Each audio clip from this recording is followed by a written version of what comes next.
Σήμερα θα δούμε πώς έπαιξε η Ελλάδα μαζί με τη Γερμανία, αλλά στο τέλος του βίντεο θα κάνουμε και μια ανάλυση και μια κριτική, αν θα μπορούσαμε να τα πάμε καλύτερα και τι είναι αυτό που έφταιγε.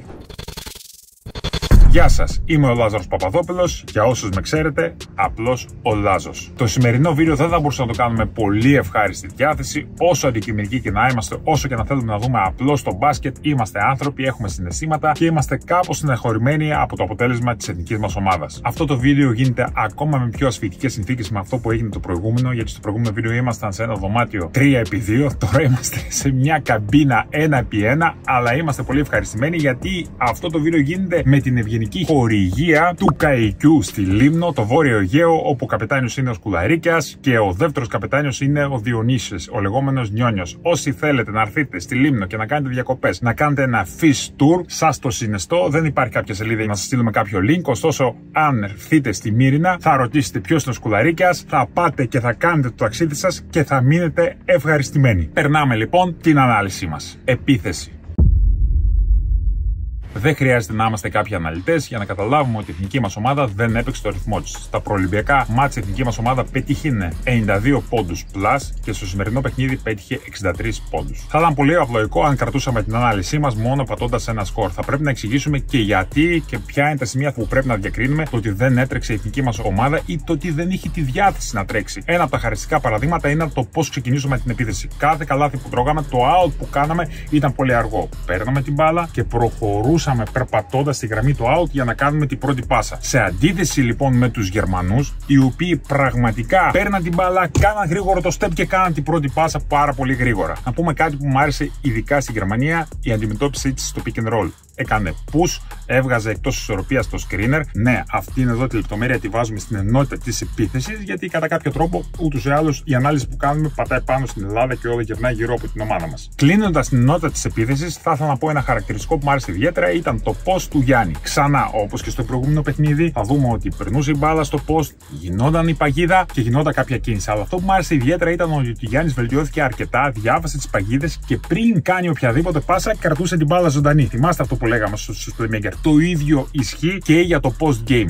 Παίρνουμε την μπάλα, ξέρουμε ότι θα έρθει η παγίδα, δεν χρησιμοποιούμε την τρίπλα μας, περιμένουμε λίγο και 2 δευτερόλεπτα η παγίδα δεν μπορεί να έρθει ή μάλλον αν έρθει θα είναι πάρα πολύ δύσκολο στο να την αντιμετωπίσεις, γιατί υπάρχει το ενδεχόμενο στο κάποιος να ξεκινήσει την τρίπλα. Γιατί όταν τριπλάρει κάποιος, είναι πολύ πιο εύκολο να έρθει κάποιος και να το παγιδέψει, γιατί πρέπει να πιάσει την μπάλα και να δώσει την μπάλα. Ενώ όταν κρατάς την μπάλα ζωντανή, βλέπεις όλο το γήπεδο, κάνεις προς πίσω ότι θα τη δώσεις την μπάλα έξω και έτσι η παγίδα που έρχεται είναι πολύ διστακτική. Είναι ένα πολύ καλό χαρακτηριστικό, το κάνουν πολύ καλή ψηλή. Είναι μια τεχνική πολύ υψηλού επίπεδου και είμαι χαρούμενος γιατί ο Γιάννης, παρόλο που δεν είναι η φυσική του θέση, κατάφερε και έκανε αυτή τη λεπτομέρεια. Και τώρα ας περάσουμε στην άμυνα.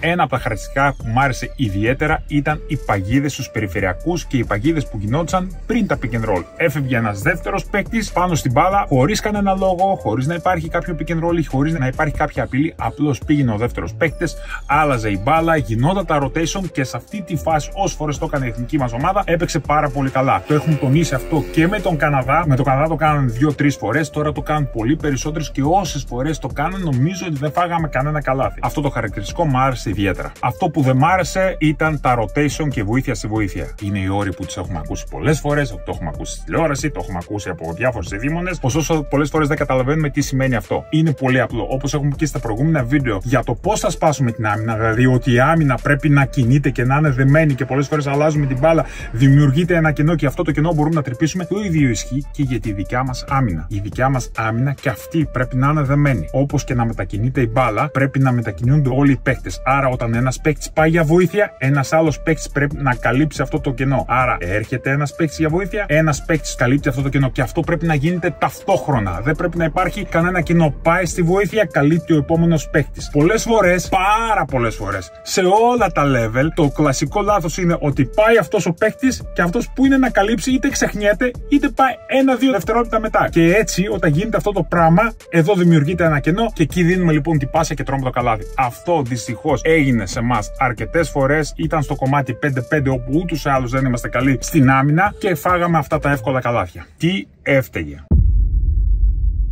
Και να δούμε τι έφταιγε. Είμαι σίγουρος ότι όλοι φτάσατε στο τέλος αυτού του βίντεο για να ακούσετε και να ακούσετε κάποια κριτική. Καταρχάς, να πούμε ότι δεν ήταν η απόλυτη αποτυχία της εθνικής ομάδας. Τα παιδιά αξίζουν συγχαρητήρια, αξίζουν ένα μπράβο γιατί προσπαθήσανε, ήταν τα outsider, μπήκαν τελευταία στιγμή στους Ολυμπιακούς Αγώνες, περάσανε. Δυστυχώς αυτά τα knockout παιχνίδια είναι τέτοια παιχνίδια τα οποία είτε κερδίσεις είτε χάσεις. Αν κερδίσεις για ένα πόντο είσαι νικητής, αν χάσεις για ένα πόντο όλοι σε κριτικάρουν. Δεν πρέπει να πέσουμε σε αυτή την παγίδα. Εδώ είμαστε ένα αντικειμενικό κανάλι και θα πρέπει να δούμε απλά το μπάσκετ και να είμαστε αντικειμενικοί και πάντα να είμαστε και λίγο με μια ευχάριστη διάθεση προς την εθνική μας ομάδα. Ωστόσο, είμαστε εδώ για να πούμε και τα καλά και τα κακά. Αυτό το τουρνά μας άφησε μια πικρή γεύση ή μια πικρή επίγευση, έτσι πως τελείωσε, γιατί ξέρουμε ότι θα μπορούσε να πάει πολύ καλύτερα η εθνική μας ομάδα. Θέλω τα σχόλιά σας και θέλω να μου πείτε τι είναι αυτό που έφταιγε. Αν έφταιγε η στρατηγική που ακολουθήσαμε, δηλαδή το προπονητικό κομμάτι και μέσα στις 4 γραμμές, ή αν αυτό που έφταιγε είναι εξωπασχετικό, δηλαδή ή κάποια λάθη της Ομοσπονδίας, κάποια λάθη της οργάνωσης, ή γιατί δεν λειτουργούν οι μικρές εθνικές μας ομάδες, ή το αναπτυξιακό μας πρόγραμμα, ή ακόμα οι ακαδημίες και δεν μπορούμε να βγάλουμε παίχτες, τους κλασικούς σουτέρ